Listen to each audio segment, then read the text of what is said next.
let's talk about Black Cat by Jed MacKay. So Jed MacKay is now doing the Amazing Spider-Man series, and I guess this is the series that kind of really made a name for himself during this series. It's 2020-21 series for Black Cat.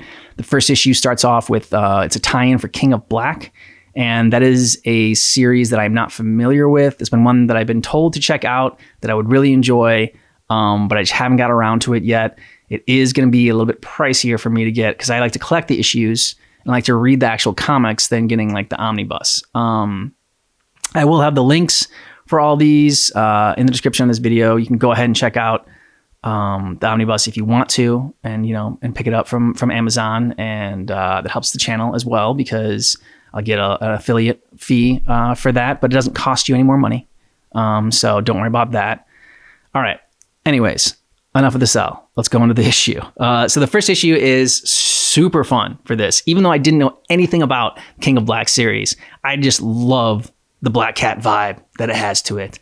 And I love her as a narrator. She's just such a fun narrator. I mean, yes, I don't think everyone needs to be like the Deadpool kind of narrator in the little action boxes. You can just have a regular run of the mill, boring narrator that's just telling the facts, but you can just feel Felicia's energy, her vibe, her tone, and it sets the tone for the series, for the issue when she's a narrator, and I just absolutely loved it. Loved it in Dark Web, I loved it in this series, and they need to keep, and they're going to keep making Black Cat limited series and whatnot, just because she is such a popular character, and it's for a good reason. The one thing is that if you're not familiar with the King of Black storyline, it's a little bit crazy at first. Like, I had no idea what was going on, but I was just ready for it. I'm like, okay, this is just pure insanity, but let's buckle up and get ready for it. Like I said, it helps having Black Cat as a narrator. Not that she necessarily gives you enough information to know what's going on as a narrator, but it's just, you're kind of like put in her shoes. It never felt overwhelming. Like I couldn't enjoy the series without knowing about the King of Black. So I like that aspect of it. However, reading this issue does make me more curious about King of Black. So it's definitely going to be going up on my list as far as issues and series that I want to collect. As I said earlier, I knocked out the Silver Surfer Volume 3 series. So that was a big one. Still have a bunch of big ones left. Web of Spider-Man, that's probably going to be next. And maybe X-Men from the 1990s, that series. Those two series, I'm getting close. I'm getting closer on them. Anyways, back to Black Cat. So the first episode, it ends on a good cliffhanger or a tease, whatever you want to call it.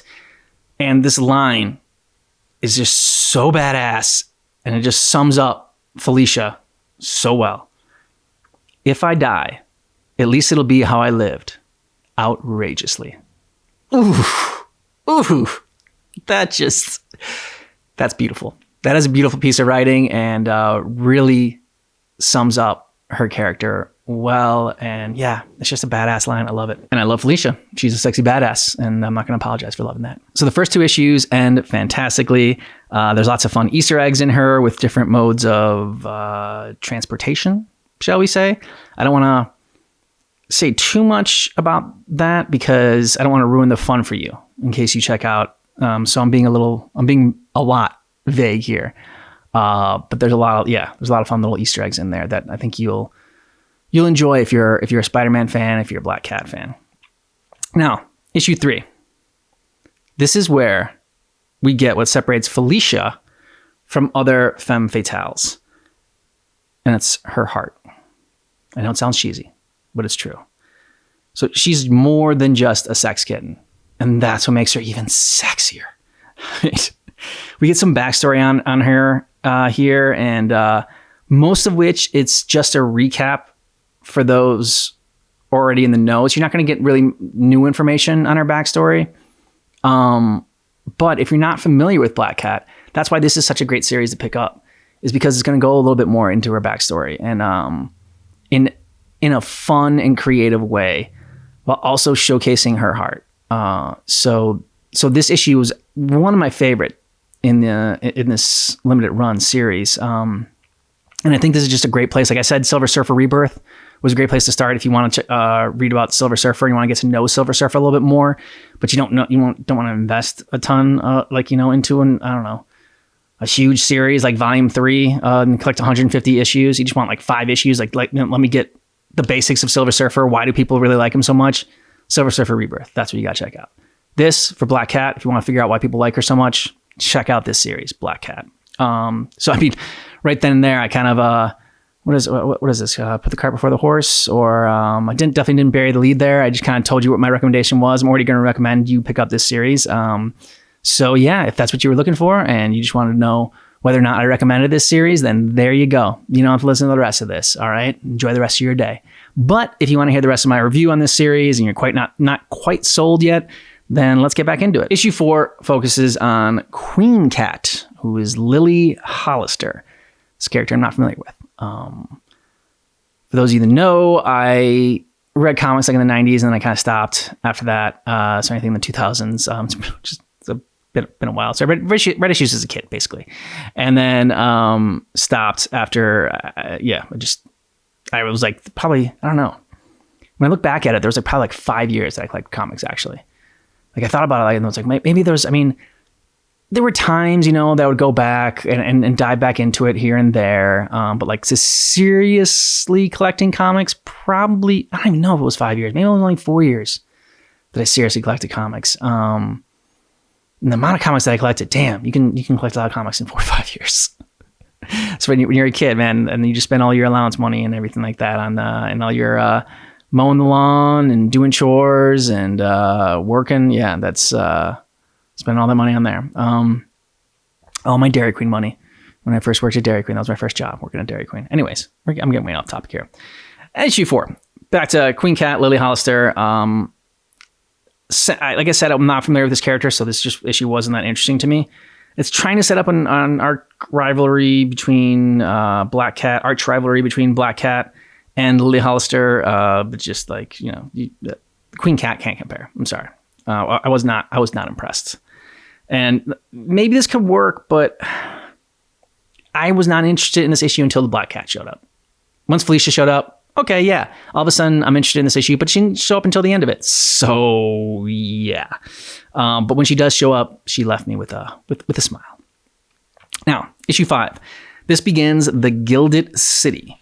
So this storyline involves Black Fox. The ending is a great cliffhanger. The ending is a great cliffhanger in this episode, and the rest of the issue is just a build up to that moment. This is a good arc showing why Felicia isn't just a villain. She's a flawed person. Yes, she's a thief. Doesn't make her an angel, but she's not evil. There are certain lines she won't cross. And, she has a code, and I respect that. And there are a lot of lines that she won't cross, really. I mean, other than stealing and lying, she's really a good person.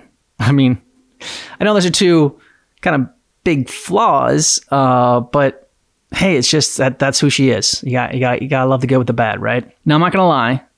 This is a sad arc. It got me a little misty-eyed at times during this. It's kind of surrogate father-daughter relationship that she has with Fox, and yeah. So that's all I'm going to say about that. There's some Faust in there, deal with the devil, and yeah, it's a good storyline. So definitely check that out. And finally, we're gonna go to the Infinity Score. This one is tough to talk about without giving too much away. So all I'll say is that it's for sure worth it, especially if you like the Infinity Gauntlet saga, especially if you like Black Cat, if you like the Infinity Stones, which if you checked out my other reviews, you know that I like both of those. I like those for way before the whole Marvel Cinematic Universe and Infinity Gauntlet saga that they did. I was always into it. And that's actually one of the things that I'm going to be collecting is like every single issue that has ever had anything to do with the Infinity Stones up until the Infinity Gauntlet. And, well, maybe Infinity Crusade and Infinity War. But then after that, I'm not. It's not gonna be everything. But I want to get like more into the origins when I was like the soul gems and everything, which I talk a little bit about in the Silver Surfer 1 through 14 series that I covered. Silver Surfer Volume 3. They get into soul stones there, the soul gems. So yeah. Anyways, as I said before earlier in this podcast, but if you just skip to the end, then here it is. I fully recommend you picking up this Black Cat series. If you are a fan of Black Cat, you're going to absolutely love it. If you want to know more about Black Cat, this is a great place to start, with this series.